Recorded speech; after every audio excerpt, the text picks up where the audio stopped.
For the repair of the Sipart Ps2 IP positioner by Siemens, the following procedures were necessary. Replacement of various electronic components and general cleanup of the unit.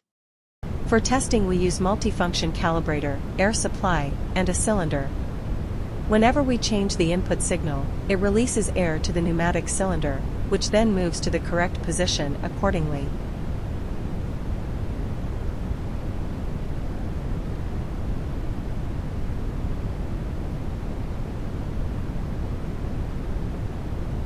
No further testing is possible due to the absence of additional units.